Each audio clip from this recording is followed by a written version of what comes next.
This story is inspired by real events and documented moments from Amy Winehouse's life. Some scenes have been dramatized to capture the emotional truth of her connection with fans. Amy was late. The helicopter circled Punchestown Racecourse one more time. Below, 15,000 people waited, restless, impatient, checking their watches. It was July 12, 2008, the Oxygen Festival in Kildare, Ireland. One of the biggest crowds Amy Winehouse would ever perform for, and she was 40 minutes late. Inside the helicopter, Amy stared out the window, silent. Her manager sat beside her, nervous, checking his phone constantly. "They're getting restless," he said.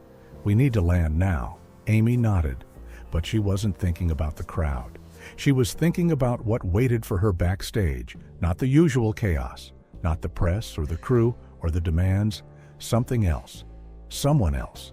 A 16-year-old girl named Emma, who had days left to live, and whose final wish was to meet Amy Winehouse. The helicopter touched down. Amy stepped out. The July sun was bright, too bright. She squinted, adjusted her sunglasses, and walked toward the backstage area. Her tour manager met her at the entrance. "Amy, we're really behind schedule. Sound check was supposed to—" "I know," Amy interrupted. "Where is she?" The tour manager blinked. "Who?"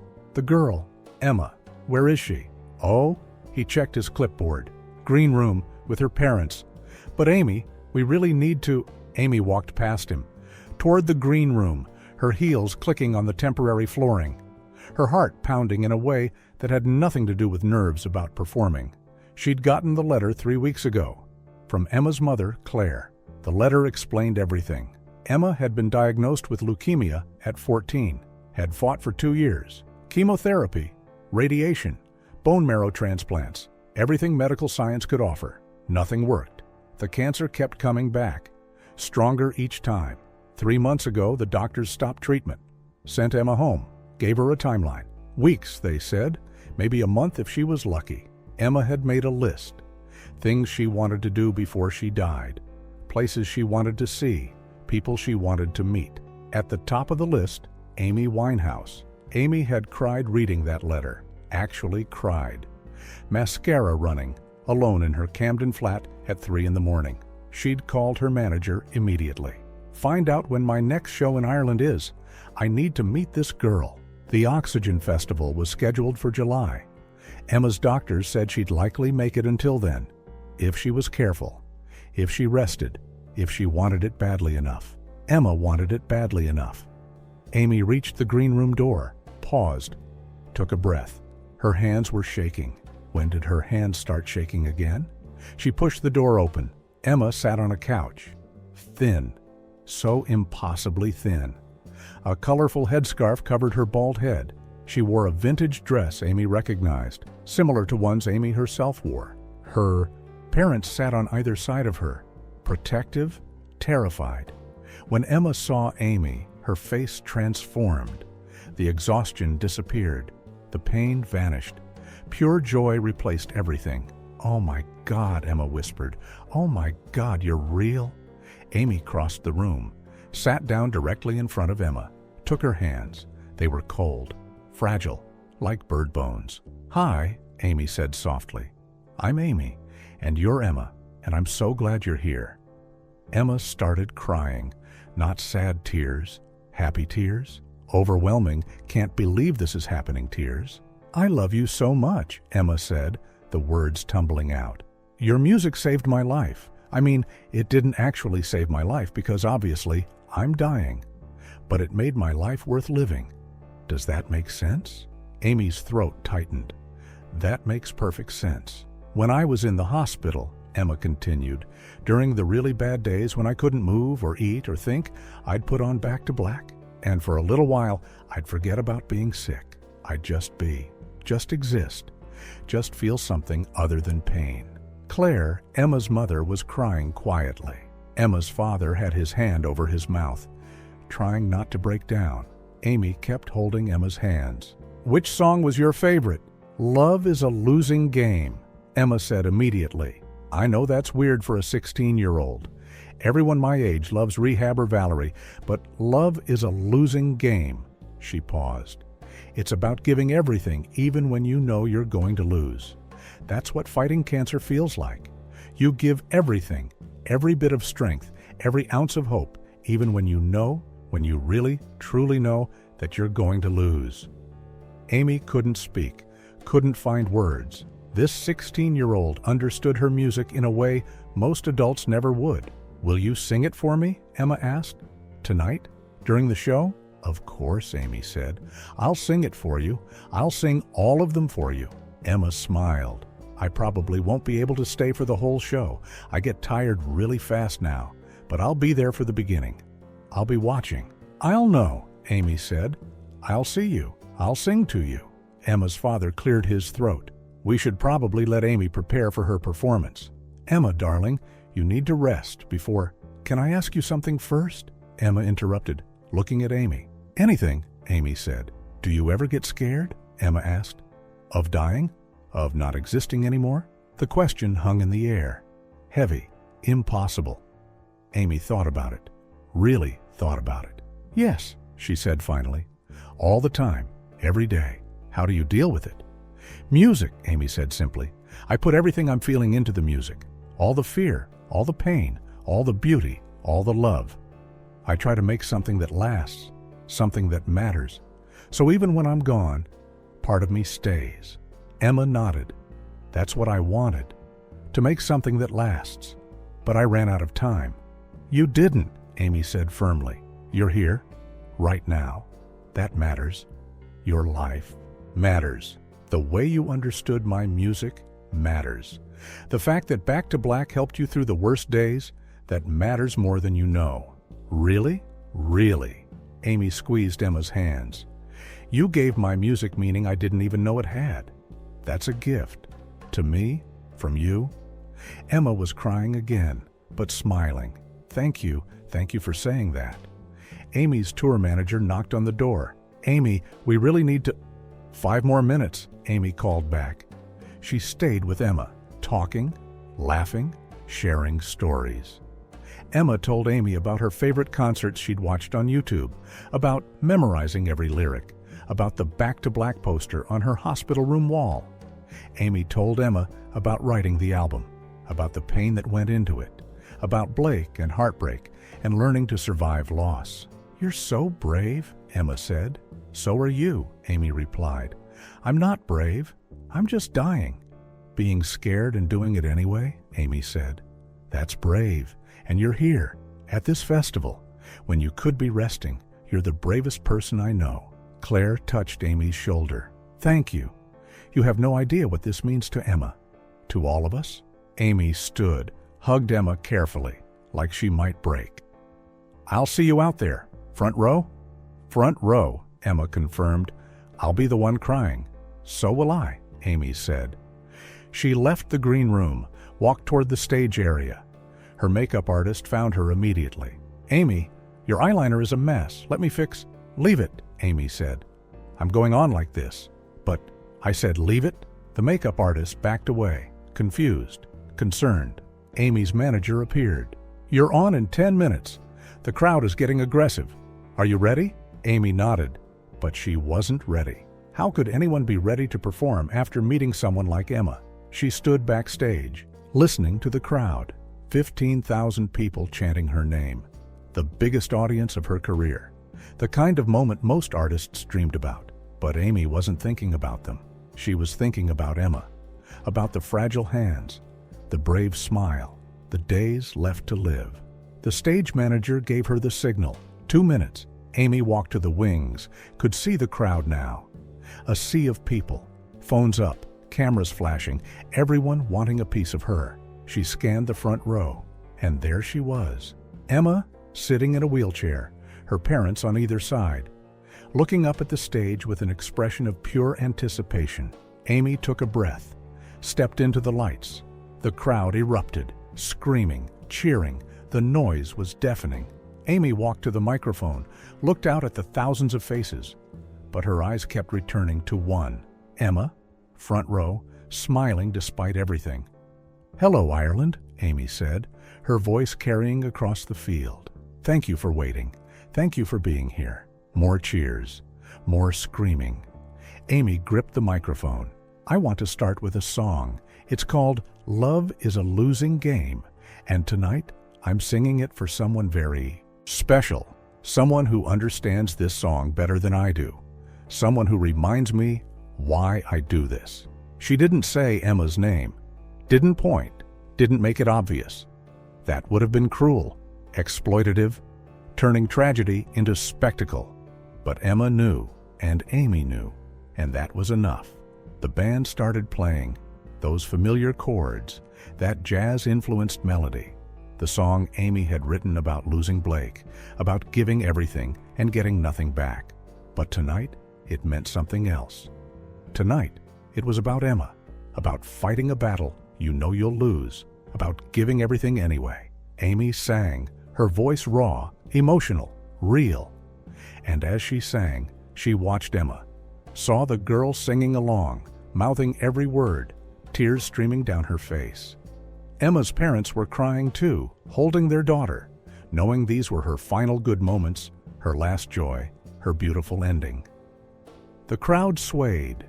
15,000 people moved as one, but they didn't understand, didn't know what was really happening, didn't see the quiet tragedy playing out in the front row.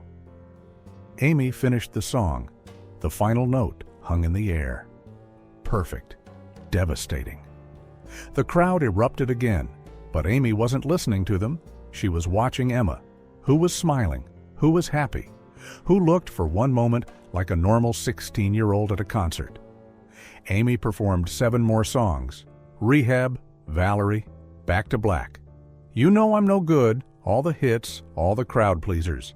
But she kept returning to Emma, making eye contact, singing to her, for her.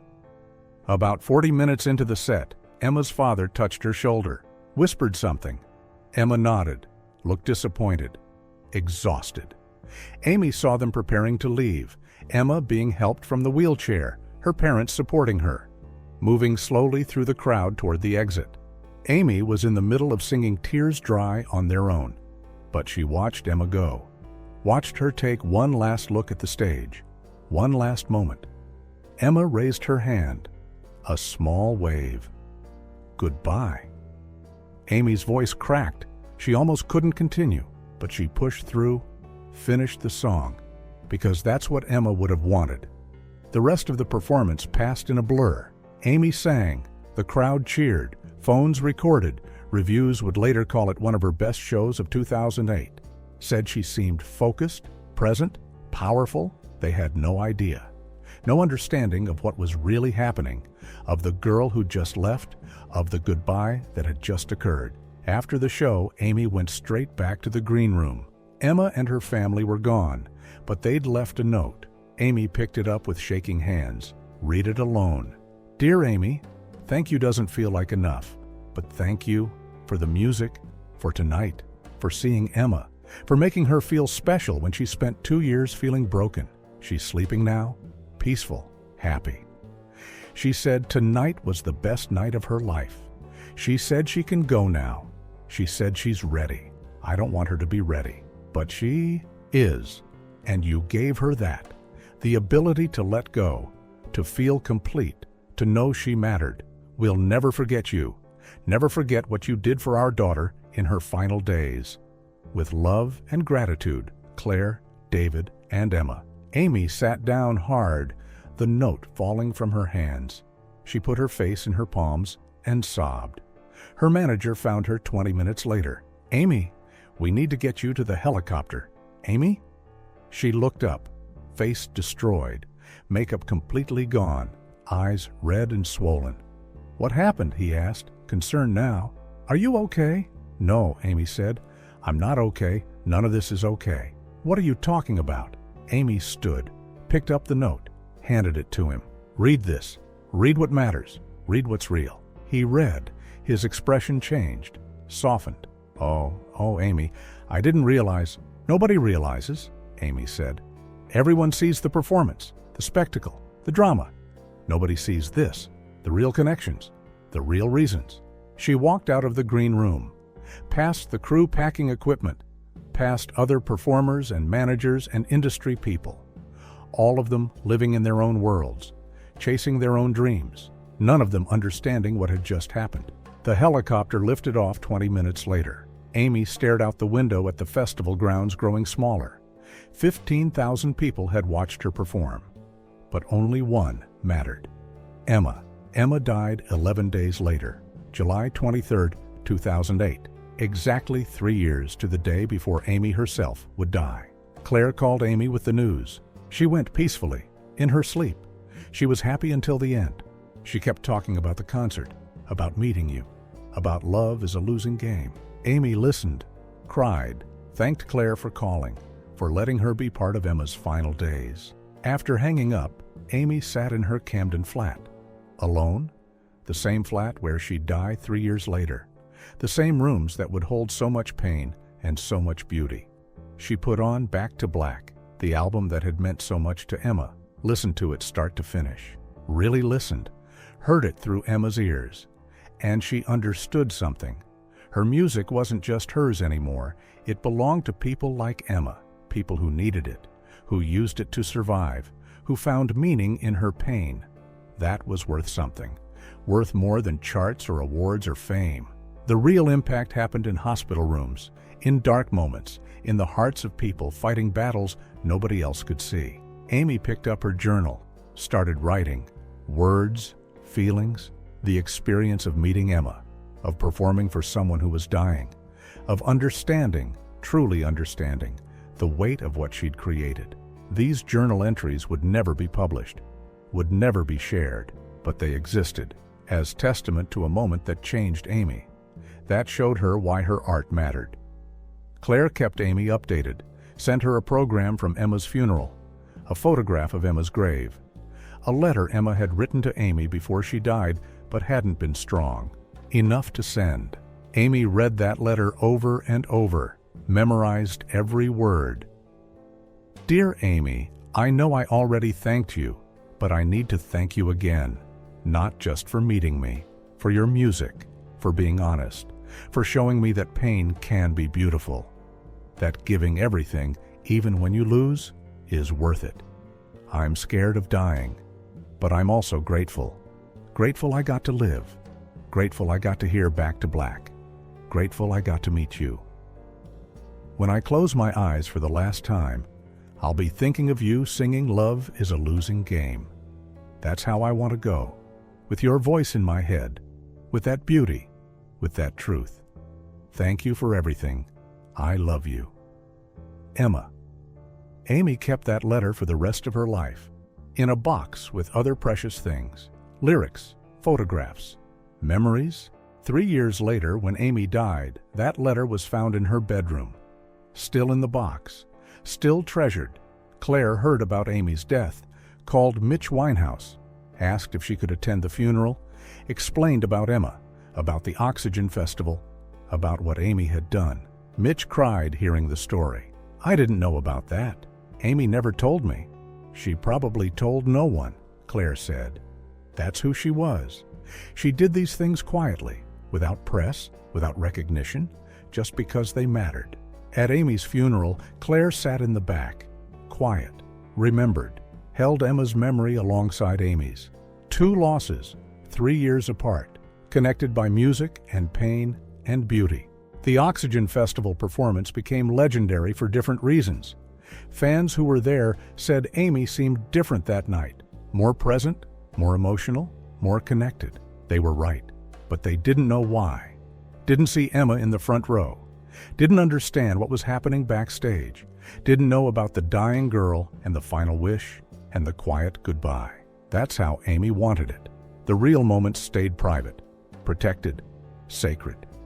Years later, when music journalists wrote about Amy's 2008 performances, they noted the Oxygen Festival as a high point, said she seemed healthy, focused, powerful.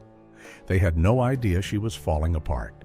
That meeting, Emma had broken something open inside her, made her question everything, made her understand her own mortality in a way she never had before. Emma was 16 when she died.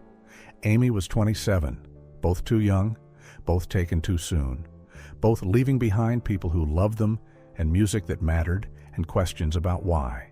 But Emma got her wish. Got to meet Amy. Got to hear Love is a Losing Game performed just for her. Got to feel special, seen, important. That's what Amy gave her in that green room, in that performance, in that quiet, private moment nobody else witnessed. Claire still listens to Back to Black, still cries when Love is a Losing Game comes on, still remembers her daughter singing along, still feels grateful.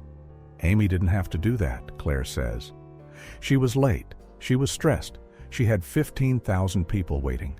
She could have rushed through, could have treated Emma like an obligation, but she didn't. She gave Emma her full attention, her full heart. That's who Amy was. Behind all the chaos and the tabloids and the addiction, she saw people. She cared about people. She made people feel like they mattered. The 15,000 people at Oxygen Festival that day saw a concert, saw Amy Winehouse perform, took videos, posted online, told their friends. But Emma got something else, something the crowd couldn't see, couldn't understand, couldn't share. She got Amy, the real Amy, the one who cried in green rooms, who held dying girls' hands, who sang love songs to people leaving, who understood that losing was part of loving and did it anyway. That's the Amy that mattered. That's the Amy worth remembering. Not the tabloid disaster, not the public meltdowns, not the tragic ending everyone saw coming. The Amy who showed up for Emma, who sang for her, who made her final days beautiful. The Amy who understood that music was bigger than fame, bigger than success, bigger than her own pain. Music was connection, was seeing someone, was making their last days worth living. That's Amy Winehouse's real legacy. Not just the albums, not just the voice, the moments, the connections, the quiet kindness nobody photographed. Emma got 11 more days after Oxygen Festival, 11 days of telling everyone about meeting Amy, about the hug, about the song, about feeling seen. Those 11 days were golden, pure joy, worth everything. That's what Amy gave her, what Amy gave everyone who really listened. Not just entertainment, transformation, the knowledge that pain can be beautiful, that losing is part of living, that giving everything, even when you know it won't be enough, is still worth doing. Emma understood that. Amy understood that. And for one perfect night at a festival in Ireland, they understood each other. Two souls connected by music and loss, and the knowledge that time is short, and love is everything, and beauty exists even in dying. Especially in dying. That's the story nobody knows. The performance everyone saw, but nobody understood. The real Amy hidden behind the spectacle. The Amy who broke for a 16-year-old girl, who sang to her, who sent her off with love. The Amy worth celebrating, worth mourning, worth remembering. The one who showed up, even when it hurt, even when it broke her, even when nobody was watching. That's the Amy that mattered. That's the Amy that changed everything. If you or someone you love is struggling with a terminal illness, please know that organizations exist to help create final wishes and meaningful moments. You're not alone. Make-A-Wish International, www.worldwish.org, UK. Support, www.makeawish.org.uk. US support, www.wish.org. If you or someone you love is struggling with addiction, please reach out for help. The Amy Winehouse Foundation, www.amywinehousefoundation.org UK Addiction. Support, Frank, 0300 123 6600, US Addiction. Support, SAMSAY, National Helpline, 1-800-662-4357.